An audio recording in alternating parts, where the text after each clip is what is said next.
Salam alaikum dans la deuxième partie du chapitre d'études sur l'étude de fonctions. Dans cette deuxième partie, on va parler des éléments de symétrie d'une courbe. Dans la première partie, nous avons parlé, je rappelle, sur les branches infinies d'une fonction, sur les branches infinies d'une fonction.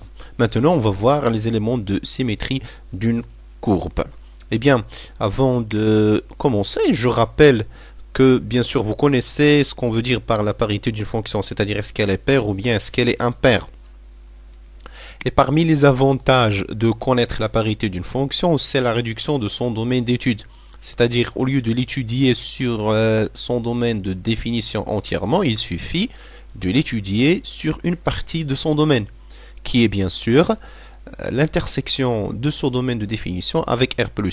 Ou bien sûr df inter R-, c'est-à-dire il suffit de l'étudier sur le côté positif de son domaine de définition ou bien sur le côté négatif. Et ceci, comme vous connaissez, c'est grâce, bon, il manque ici un petit chapeau, bon, c'est grâce à la symétrie de CF par rapport à Y, lorsque F est pair, c'est-à-dire l'axe des ordonnées, ou bien à l'origine du repère lorsque F est impair. Voici un petit rappel, c'est une fonction paire, celle-là c'est une fonction impaire. Lorsqu'on connaît qu'elle est paire, il suffit de l'étudier sur df inter R+, ou bien c'est la même chose pour R-, pour la fonction impaire. Et ceci grâce au fait que si elle est paire, bien le sens de variation dans R- est l'opposé de celui dans R+.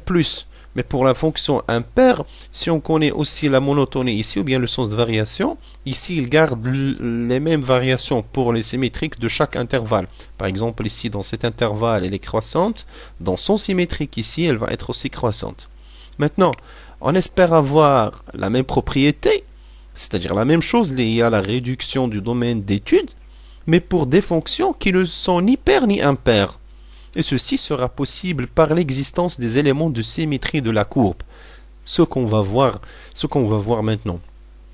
Il ne faut pas croire que si une fonction, bien sûr, vous avez déjà vu qu'une fonction peut être ni paire ni impaire. Elle peut donc posséder quelques éléments de symétrie.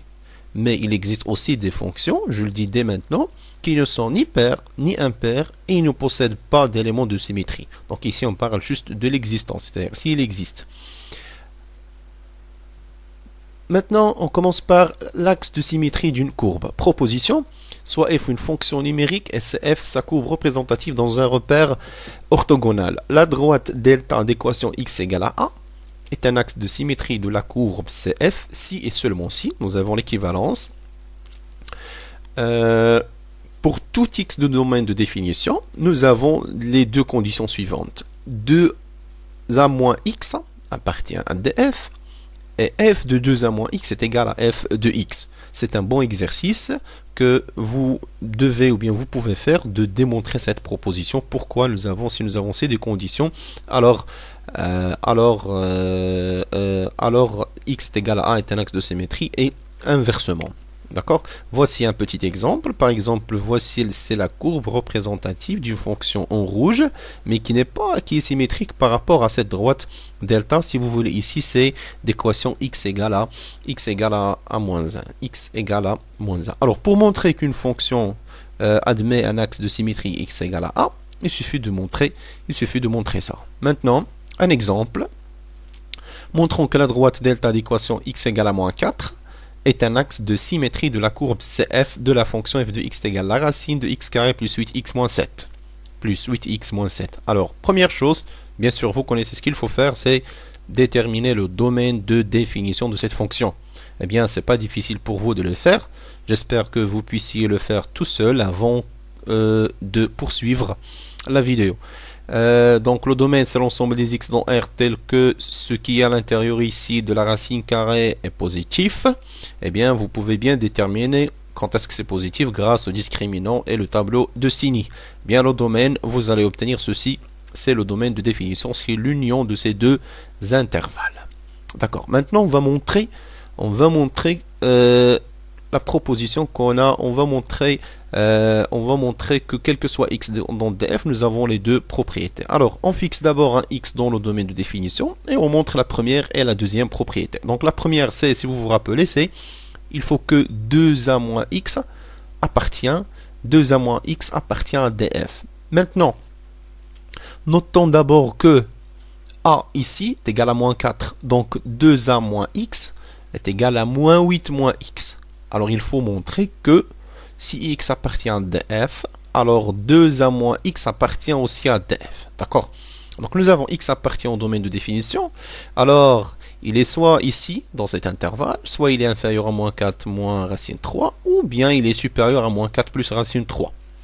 Alors en multipliant par le moins, donc moins x est supérieur à ce nombre-là, ou bien moins x est inférieur à 4 moins racine 23. D'accord? Maintenant, on va ajouter le moins 8. Donc, moins 8, ici, on l'ajoute là, et on l'ajoute ici, dans l'autre côté. D'accord? Moins 8 plus 4, c'est moins 4. Ici, moins 8 plus 4, c'est aussi moins 4. Donc, on obtient moins 8 moins x est supérieur ou égal à moins 4 plus racine 23. Ou moins 8 moins x est inférieur ou égal à moins 4 moins racine 23. Donc, ici, le moins 8 moins x supérieur à ce nombre, donc il est soit dans cet intervalle, ou il est inférieur à ce nombre, donc il appartient, ou bien il appartient à cet intervalle. D'accord? Alors, on en déduit que directement moins 8 moins x appartient à df.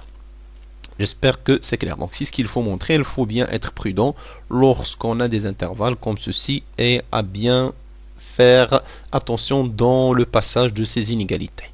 Maintenant, on va montrer que, si vous vous rappelez dans la propriété, f de 2a moins x est égal à f de x. C'est ce qu'on va montrer ici.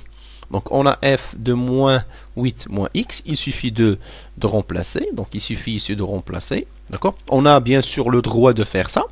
Donc, comme une explication aussi de la proposition, on a le droit de calculer cette image. Pourquoi? Parce que, bien sûr, lorsque x appartient, on vient de montrer que moins x moins 8 appartient au df. Donc, nous avons le droit d'écrire ça, c'est-à-dire de calculer son image. D'accord? Donc, en remplaçant ici, en développant et en simplifiant, on obtient finalement exactement racine x carré plus 8x moins 7 est égal à f de x. Vous pouvez revérifier les calculs vous-même. Alors, on en déduit finalement que la droite delta d'équation x égale moins 4 est un axe de symétrie de la courbe CF. Donc, on peut montrer algébriquement par des calculs, grâce à cette proposition, qu'une fonction possède un axe de symétrie. Il suffit de connaître quel est le A ici.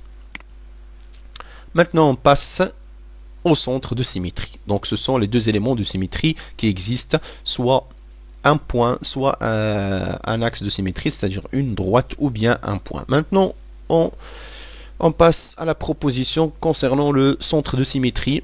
Soit f une fonction numérique SF, sa courbe représentative dans un repère orthogonal toujours. Le repère, dont il suffit qu'il soit orthogonal et non pas tout à fait orthonormal.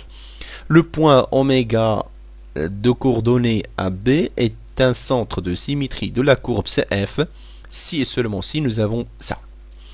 Quel que soit x df, 2a moins x appartient à df. C'est la même condition que précédemment. Mais ici, c'est autre chose. Donc, et f de 2a moins x, cette fois-ci, est égal à 2b moins f de x et non pas seulement f de x. D'accord?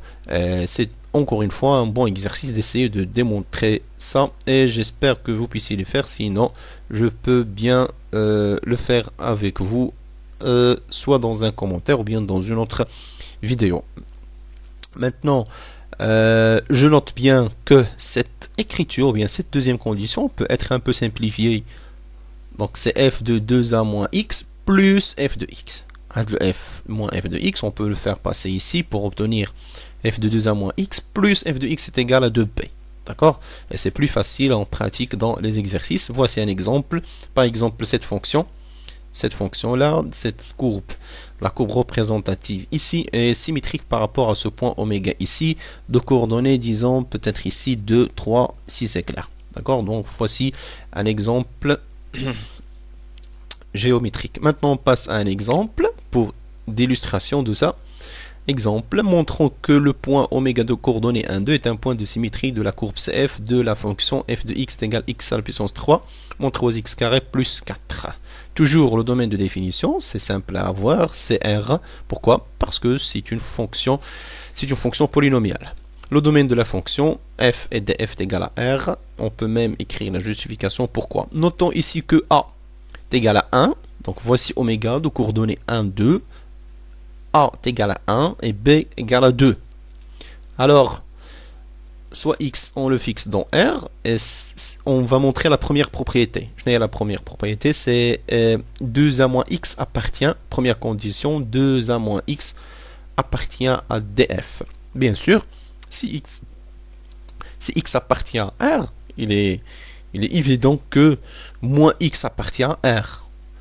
Et en ajoutant 2, ça reste aussi dans R. Donc on a x appartient à R, équivalent à 2 moins x appartient à R. D'accord? Alors on a cette propriété. Donc si x appartient à R, il est évident aussi de voir que le 2 moins x appartient à R. D'accord? C'est le cas le plus simple que vous pouvez rencontrer en pratique. Mais lorsque c'est l'union de 2 ou bien de 3 intervalles, il faut faire attention dans la preuve. Maintenant, montrons que f de 2 moins x plus f de x égale à 4. D'accord? Donc c'est bien ce que je viens de vous dire dans la proposition. Mais ici, je note bien que 2a, ici, 2a moins x, c'est 2 fois 1. C'est 2. D'accord? Et ici, 2b, c'est 2 fois 2. C'est 2 fois 2. Donc il faut montrer que cette somme est égale à 4. C'est juste une question ici de calcul. C'est toujours pour le même x qu'on a fixé ici. Donc f de 2 moins x plus f de x, donc il suffit de remplacer dans l'expression de la fonction plus cette expression là, plus f de x, en développant en utilisant l'identité remarquable a moins b puissance 3, a moins b à puissance 2, donc on va obtenir ça, on redéveloppe cette expression ici, et on obtient cette expression.